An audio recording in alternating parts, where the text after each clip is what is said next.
When it comes to Undertale's neutral routes, most people focus on the endings. It's understandable, as these endings provide tangible story changes to the outcome of this route. However, I've yet to see nearly as much discussion on the smaller scale changes from killing major bosses and a few select other encounters. Because surprisingly, a lot does change if you backtrack through the game's regions, providing characterization not only for the NPCs, but for the characters you've slain. So let's look at what happens when you kill Toriel, Papyrus, Undyne, and Mettaton, as well as a few other characters such as Snowdrake and the Canine unit, all of which provide a somewhat haunting outcome. Toriel's death warrants the fewest changes on a grand scale, but is no less effective. In addition to Flowey guilting you over her death, if you choose to backtrack into her house, a slowed-down rendition of Fallen Down plays. Additionally, her fire is out, and interacting with the stove yields the eerie "no one will use this anymore" text. Beyond that, there is little in the way of NPC dialogue changes, although if you proceed to Waterfall and get the hidden Flowey Echo Flower dialogue, you do get one more thing. Flowey first mimics Toriel's voice, calling for help, stating how dark it is, only to shift back to his creepy voice and say that nobody came. It's an eerie bit of text that the average player won't encounter, and shows that Flowey may be projecting his own experiences with death as well. Killing Papyrus yields more noticeable results. Almost every NPC has something new to say. The mouse NPC mentions how it feels like everything is getting worse. Nakaret Jester mentions how their smile wavered for a moment. The Bunny Kid NPC feels unsettled by how happy the rabbit woman is walking her little brother, while that same NPC is glad the skeletons aren't around to chase her little Cinnamon around. Politics Bear notices how usually a skeleton goes to meet Undyne, but in his absence it feels like their political system is going down the drain. Meanwhile, the Christmas Tree Bear notices that Papyrus's present has gone missing and wonders if someone stole it. Grillby's undergoes some very stark changes. Sansa's theme no longer plays, replaced with utter silence. The patrons notice Sansa's absence. The Big Mouth NPC talks about how Sansa's brother, Papyrus, usually comes in to order milk and how it's made of strong bones. The hipster NPC who complains about overpopulation notes how there might actually be room in Snowdin Town now, which has very uncomfortable implications. In general, the majority of the NPCs who mention Papyrus only refer to him as Sansa's brother, and focus their attention more on Sans. Doggo at least asks where Papyrus is, while the dog couple mentions how they miss the skeletons, who usually give them bones to chew on or pats on the head. The absence of these characters is very strongly felt, which serves to not only give the player an opportunity to reflect on their choices, but also demonstrates how important Papyrus and Sans are to the local community. Because after killing Papyrus, Sans is just gone from the game until the last corridor. Though he appears briefly in Chiron's encounter in the distance, rather than hounding out toilet paper tickets, he just kinda looms there, watching.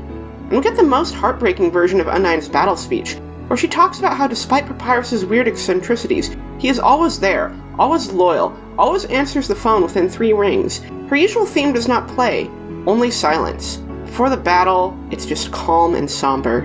The fury in her "what did you do to him" is just so heartbreaking. You really get to see how much she cares about Papyrus, how outraged she is.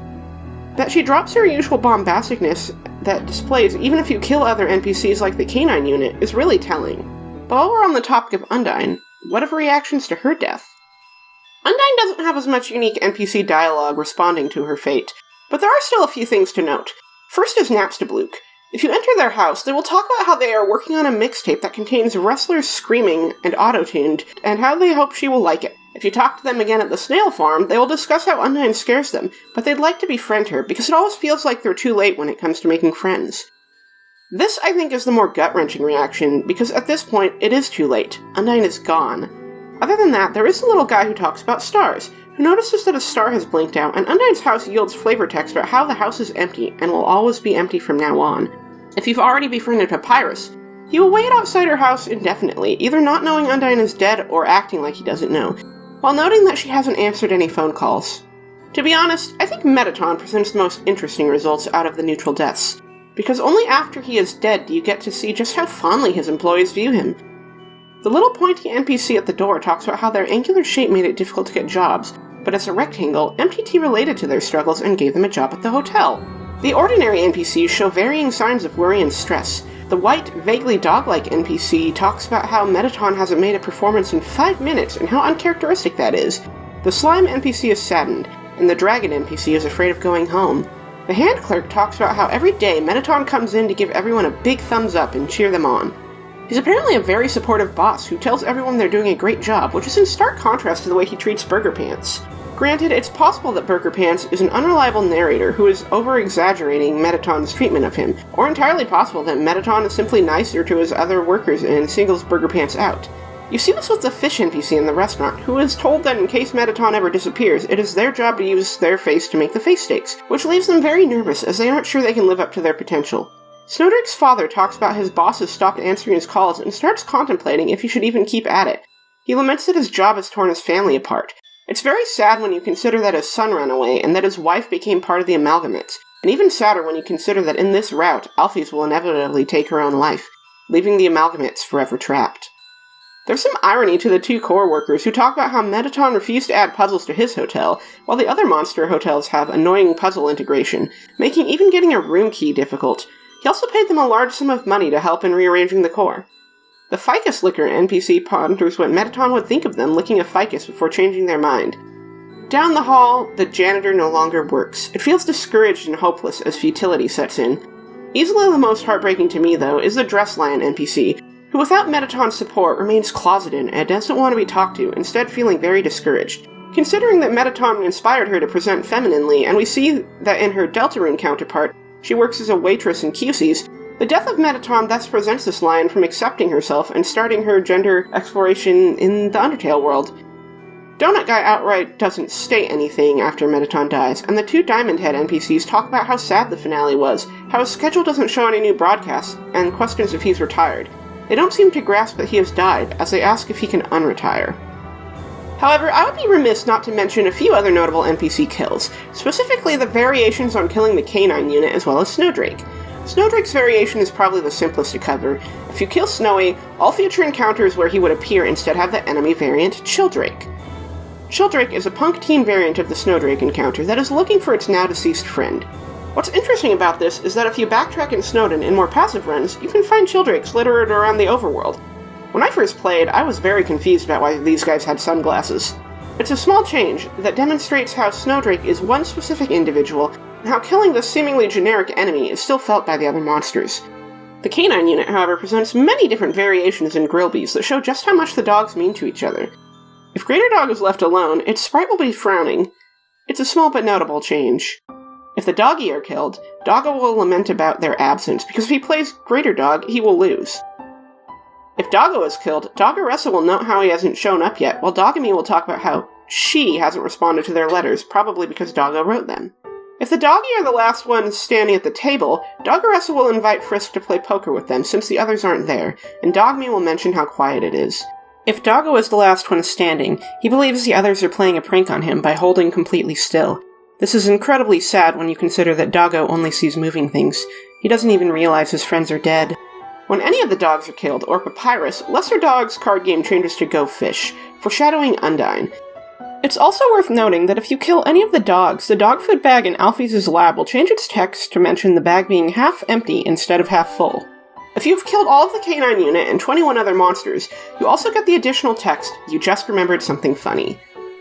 Undyne also has dialogue that changes depending on the deaths of the Canine unit, cementing her friendship with them. What makes these reactions so effective is that it makes the world of Undertale feel more connected. While you have to actively go out of your way to find these NPC interactions, it shows that the game doesn't just carry on like nothing's changed. When you kill major characters, you are affecting more than just those closest to them, but those whose lives are even tangentially touched, and in a way, to continue without exploring this shows just how focused you, the player, are on simply defeating obstacles and progressing forward. These aftermaths can cause clashing feelings. Snowdin's music is still cheerily playing as NPCs ponder what became of Papyrus and Sans. The sprites still smile. The colors remain bright. This isn't like the No Mercy run, where everything is barren. It adds to the contrast to Grillbees going silent, along with the snail farm, if you go there after killing Papyrus. Sans, who is normally a recurring comedic character, disappears from every place you'd see him after that point. No hangout at Grillbees, no funny hot dog stand. You still see the empty sentry stations, but that just serves as a reminder. While Undyne doesn't yield as much direct dialogue as Mettaton or Papyrus, the few bits we do get, like the cruel irony of Bluky only now wishing to befriend her, still shows that her absence is felt even by the most antisocial and introverted NPCs. By killing Undyne, you rob others of a future with her, just as you rob her of her own future. The same, of course, applies to the others. But I think the choice to conceal Mettaton's more charitable traits is probably the most interesting, because when you remove that dialogue from the equation, you're given little reason to believe he is any better to the other hotel workers than Burger Pants. By finding this dialogue, you get a lovely contrast between the egotistical Mettaton who abandoned his friends and family and can go off the deep end in the King Mettaton ending, and a kinder, more understanding Mettaton who likes to uplift those around him and can relate to the struggles of monsters who are deemed less appealing or attractive. And in a way, I think the choice to keep the music normal outside of Toriel's house adds to the dissonance. With Toriel, you can feel the slow piano music almost haunting you, reminding you that this woman only wished to keep you safe, and now the warmth of her house is gone, and the colorful rooms will collect cobwebs and fall into disarray without her to maintain them. But that's a more personal feeling, whereas with the other characters, the dissonance comes from how life goes on, but it just feels off. Like the reality of these character deaths hasn't fully set in yet. So I hope these smaller details have made you appreciate Undertale just a bit more. While it's easy to get swept up in the micro-details like the neutral endings, the fact that Toby cared enough to add small dialogue variations based on your choices outside the major routing really adds to the depth within this charming indie game. If you want to see me tackle more small topics like this from Undertale or Deltarune, feel free to suggest ideas in the comments. Likes and shares help me get my videos out to a wider audience, and comments are generally good for the algorithm, and also just mean a lot to me. Obligatory subscribe and hit that bell, as my updates can be kinda sporadic, and a lot of my viewers are not yet subscribed. And if you want to keep up to date on what I'm working on, consider pledging to my Patreon, like these fine folks right here. I'm trying to reach a milestone of about $6.50 a month to cover rent costs so that I can take more time on more ambitious projects I'm working on, like a huge analysis of Ventus from Kingdom Hearts and other large-scale analyses I'd like to cover, like Chris from Deltarune. But because that's such a major undertaking, I need to make sure that I would have the cushion to make up for inconsistent algorithm. My Patreon also gives previews of various projects, music, concept art, scripts, and early audio recordings, so there's a lot to enjoy. Thanks so much for watching. I'm hoping to get the Ven video out soon, but the scale of the script has been a little daunting, and Persona hyperfixation kinda took over. Progress is going well, though. I'll see you next time.